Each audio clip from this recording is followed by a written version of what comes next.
is there a specific way to study bilingual text? Because you can have bilingual text, but what you do with it is more important, of course. Absolutely. Yeah, yeah, yeah. How do you do it?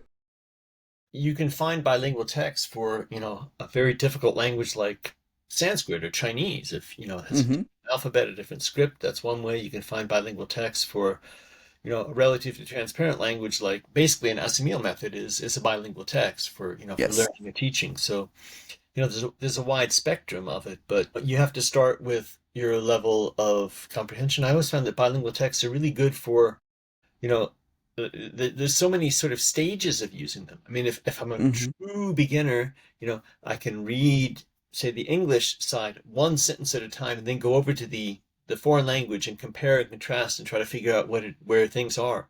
When I'm more advanced, I can flip it around. I can read read the original and refer back to the English if I don't know or understand it. But I just have always found bilingual text to be, I think that they are frowned upon in school learning because there you have to grade people and you give something and the answer is there. So it's kind of not cheating, but it's like it circumvents the learning process.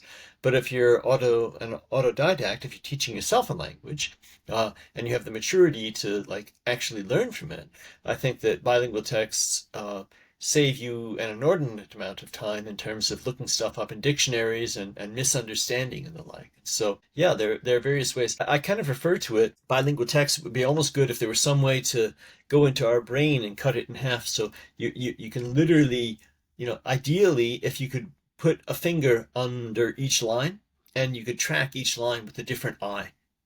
I can't really do that. You need to look at one or the other. But if you could have that sort of be, that would be the ideal. It's like I know where the correspondence is. I'm looking for it. When I need it, I can check it. When I don't need it, I'm going to go on.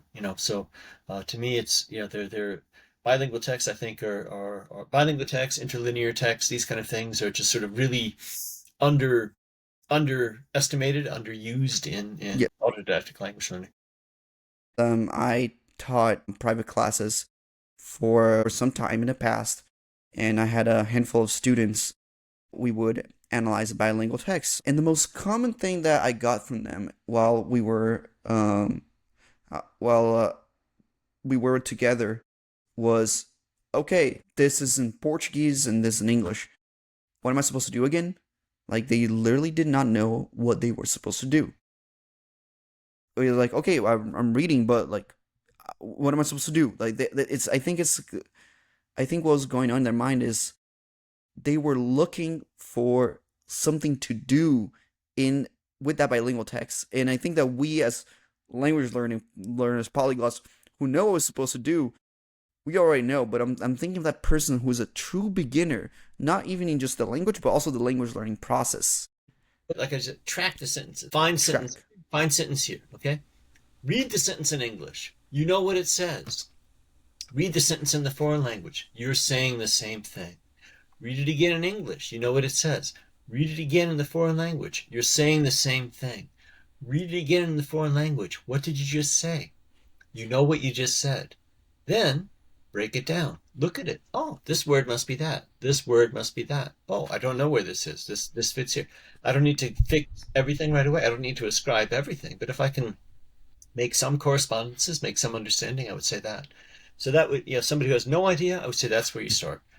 Read the English sentence, read the English phrase, then read the foreign language phrase and understand what you're saying because you just read it.